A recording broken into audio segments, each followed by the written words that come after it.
nyongera era okubaanirizaako Mukama waffe Yesu Kristo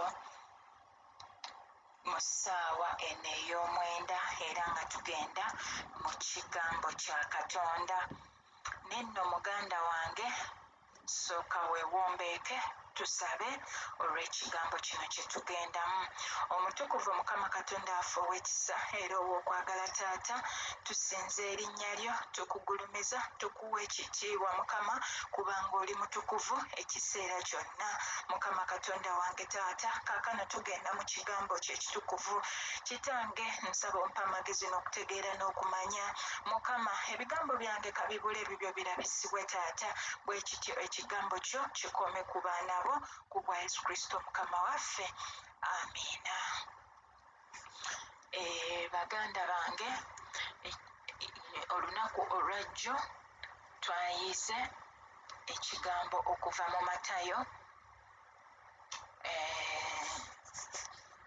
era twalabye nga ekiyingira mu muntu si kyo kyonoona omuntu, so ng'ate ekimufulumamu kyekyonoona omuntu. Kale ne tulaba nga ebigambo bye twogera, ebikolwa, ebirowoozo bye tulowooza munda mu ffe ebikyamu bwe bityo ne tubifulumya ebweru ne twogera nga ebigambo eby'okubalaata ne bitufuula abantu aboonoonyi kubanga mu ffe muba mutuddemu ekibi.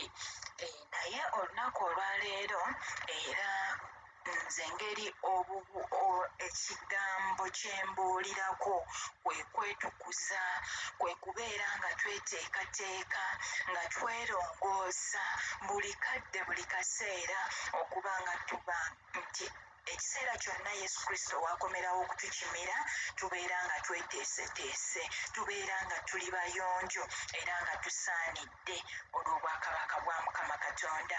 Kale nno muganda wange, manya nti essaawa ey'omwenda obubaka obwange bwakwetukuza, awo we wali obuweereza bwange.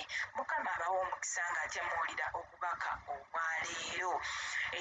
Ekirala neebaza nnyo mwenna abayingira mu bokisi yange ne mwongera okundaga bwe muyize ekigambo, weewaawo ate ne munyongerako ne scriptures endala.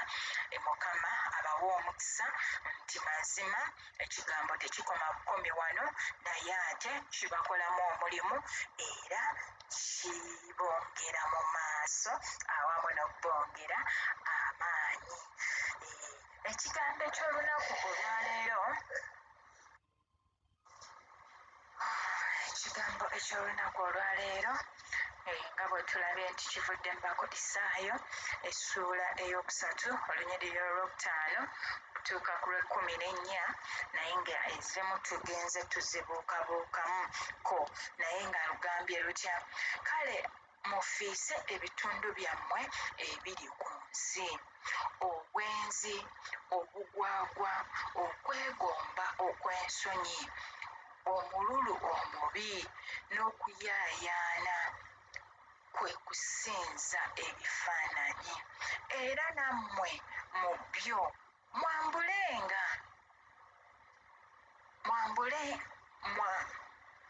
era nammwe mu ebyo mwe mwatambuliranga edda bwe mwali abalamu mu byo. Tumanyi nti ffenna abali wano oba abasinga obungi abataazaalibwa mu kkanisa ate ne tuba nga Mukama yatuggyayo bujja mu Misiri n'atuyingiza ekkanisa. Kale nno tulaba nga ffenna oba abasinga obungi twatambuliranga mu bigambo ebyo ebiri mu ssuula ey'okutaano. Biriwa?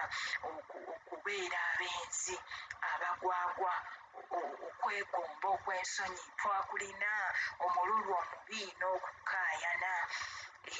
Ebyo byonna twabiyina, ate era n'abamu twasinzanga ebifaananyi. Mubitegeera baganda bange. Naye nno olw'ekigambo ekyo olunyiriri olw'omusanvu lutugambye nti nammwe mu ebyo mwe mwatambuliranga edda bwe mwali abalamu mu byo. Weewaawo twali balamu mu byo, naye kaakano twafiira wamu ne Yesu Kristo, bwe tutyo obulamu bwaffe bugwekeddwa mu Yesu Kristo. Olw'omunaana lugambye nti naye era nammwe muggyeewo byonna, obusungu, ekiruyi, ettima, okuvuma, okunyumya eby'ensonyi mu kamwa kammwe. Baganda bange, ekigambo kitugambye nti tuggyewo byonna, tuggyewo obusungu, ekiruyi. Omwana wa Katonda taba na busungu. Obusungu kya buntu. Weewaawo waliwo morning devotion emu gye nabuulira ku kigambo ky'obusungu n'obukaawu. Kansuubire mu kijjukira bulungi. Ettima, okuvuma, okunyumya eby'ensonyi, byonna Mukama Katonda tabyagala mu bulamu bwaffe. Olw'omwenda ate ne lugamba nti temulimbagananga mwekka na mwekka, kubanga mwamweyambulako omuntu ow'edda wamu n'ebikolwa bye. Omuntu ow'edda y'ani nno? Ye mubi sitaani omulyolyomi. Bwe twayatula nti tukkiriza Mukama waffe Yesu Kristo, bwe tutyo ne tunnyikibwa mu mazzi amangi, tubeera kati tussa kimu ne Yesu Kristo, tuba tweyambulako omuntu ow'edda oyo omulyolyomi, ne twegatta ne Yesu Kristo, ne tufuuka baana mu maaso ga Katonda. Kale nno muganda wange, bw'oba wafiira wamu ne Yesu Kristo, Katonda takusuubira kubeera na bintu nga ttima, obugwagwa, obusungu, ettima n'ekiruyi. Okunyumya eby'ensonyi mu kamwako, byonna bibeera bikuleetera okubeera nga oddayo ate mu kibi kyo kye wavaamu. Kale nno muganda wange, buli kaseera buli kadde fubanga okulaba ng'oli mu mwoyo, ng'otambulira mu mwoyo, kubanga the moment ova mu mwoyo ojja kwekanga ng'oyogedde eby'ensonyi, ojja kwekanga nga omeze ettima mu ggwe, ng'ovuma n'okuvuma. Weewaawo okuvuma kubeera tekuyinza okuba nga toyatudde mu kamwako, naye ng'ate munda mu ggwe mujjudde okuyomba. Mujjudde okuyomba obukyayi ku muntu omu oba omulala olw'ensonga yakusobezza.